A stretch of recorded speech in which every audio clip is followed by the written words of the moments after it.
Hallo, mein Name ist Viktoria Luft und ich bin Teil der Föderation Pessage des Skis, offene Landschaft, die jetzt seit ein paar Wochen gegründet ist.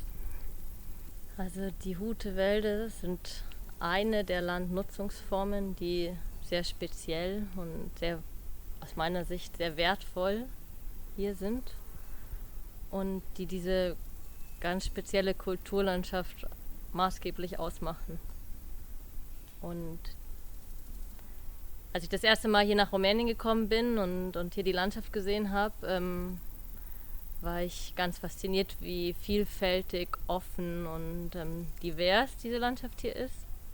Und ja, seitdem bin ich fasziniert und will mich dafür einsetzen, dass das auch so bleibt.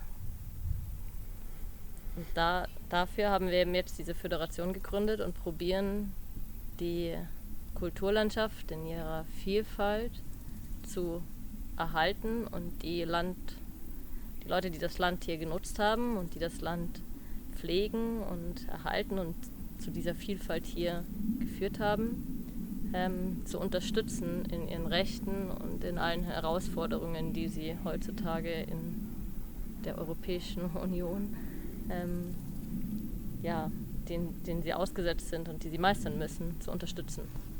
Also die Idee hinter dieser Föderation war, dass wir die zahlreichen Vereine, die sich hier um die Entwicklung und die nachhaltige Entwicklung des ländlichen Raums, des ganzen Habach-Hochlandes bemühen, zusammenfassen und dadurch eine stärkere Stimme gegenüber allen Entwicklungen, die von außen jetzt auf diesen Raum drängen, bekommen und probieren natürlich auch die lokalen Dorfgemeinschaften darin zu stärken, sich dagegen zur Wehr zu setzen oder überhaupt ihren Platz zu behaupten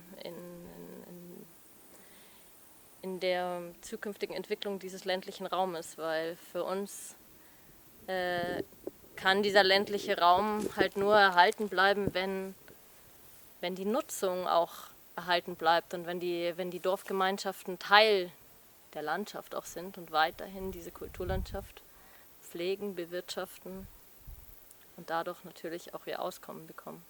Was ich mir wünsche, ist, dass all das Wissen, was hier über Generationen angesammelt wird, dass wir es schaffen, es zu erhalten und diesen Leuten eben, den Kleinbauern und den Zerran, wie man hier so sagt, eine Perspektive zu geben, sich eben gegen die großen Agrarunternehmen, die immer mehr in diesen Raum drücken, durchzusetzen. Und im Moment ist der Druck sehr, sehr groß und die ländlichen Gemeinschaften haben es schwer gegen die Finanzmacht und gegen überhaupt das ganze Kapital und diesen Fortschritt, der aus Westeuropa kommt, sich durchzusetzen. Und da, wie gesagt, wir wollen nicht aufgeben, die Hoffnung, sonst hätten wir das nicht gemacht. Aber es ist auf jeden Fall was passieren muss in den nächsten Jahren, weil sonst, wie man sagt, eine der letzten mittelalterlichen Kulturlandschaften Europas, die eine außergewöhnliche Artenvielfalt hat, auch verloren gehen wird, wie so vieles andere verloren gegangen ist. Also die jungen Menschen sind natürlich maßgeblich. Wir probieren viel sowohl mit Kindern als auch mit jungen Landwirten zu reden und ihnen zu unterstützen. Und viele wollen weiterhin, sind stolz auf das, was sie tun und wollen das Land bewirtschaften. Nur die Veränderungen, die hier natürlich passieren sehr, sehr schnell.